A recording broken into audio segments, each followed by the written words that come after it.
Hey Eastview, hope you all are doing well. Happy Monday. I'm honored to join you all again this week for some Devos. We're really excited. We're going to have Sarah and Jason Sniff coming back on Wednesday and Friday just to continue this conversation, what Tommy Pollitt's talked about yesterday during the sermon. And I just want to share a few thoughts that I took away from his message.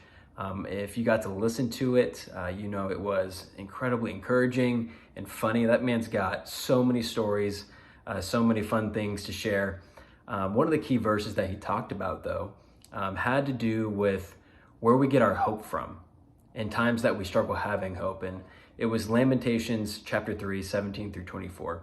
It says this: I have been deprived of peace. I have forgotten what prosperity is. So I say, my splendor is gone and all that I had hoped for from the Lord. I remember my affliction and my wandering, the bitterness and the gall. I will remember them, and my soul is downcast within me. Yet this I call to my mind, and therefore I have hope, and it's this: because of the Lord's great love, we are not consumed, for his compassions never fail. They are new every morning. Great is your faithfulness. And I say to myself, the Lord is my portion, therefore I will wait for him. Those words were written by the weeping prophet, Jeremiah. He was a prophet that trusted in God, but also struggled in having hope in him at times because of what was happening around him, and trying to be faithful and seeing the Israelites and Israel just in general walk away from God. And so really the mindset that Tommy challenged us to have, if I could bundle it in just one phrase, it's this: a shift from wishful thinking to expectant believing. It's the idea from Hebrews 11:1, which says, faith is being sure of what we hope for and certain of what we do not see. And it's not just a hope that is anchored in nothing or anchored in an idea, but it's a hope and a faith that is anchored in the one. And this is one of the beautiful phrases that Tommy used that I personally anchor my faith in, which is, we have a God who brings dead things back to life. He referenced the verse from 2 Corinthians 1, 7 through 9 says this: and our hope for you is firm, because we know that just as you share in our sufferings, so also you share in our comfort. We do not want you to be uniformed.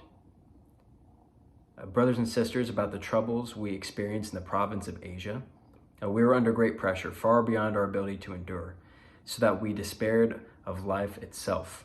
Indeed, we felt we had received the sentence of death, but this happened that we might not rely on ourselves, but on God, the God who raises the dead. Do we believe that God is a God who's going to say what he's going to do, what he says? That was kind of the question that Tommy repeated over and over again. And he kind of landed with these three phrases that I know stuck with me. Maybe they stuck with you. He said, God will do what I cannot do. God rescued me in the past, so therefore he's going to rescue me in the future. And ultimately, God has told me how the story will end. Yesterday, I got to attend the Normal campus, and I was just encouraged. I was encouraged because I got to meet with people, ask how they're doing with everything going on in the church and even just in their lives. And it was encouraging to see how many people have hope despite the circumstances that are around them. And this is really where Tommy kind of landed the plane. Despite what happens around us, we have a hope that is grounded and that is deep and that's bigger than any circumstance we'll ever face. And so I hope these words are encouraging for you. You should go back and check out the sermon. The link for the sermon will be in the description below. And continue with us as we do a deeper dive Wednesday and Friday.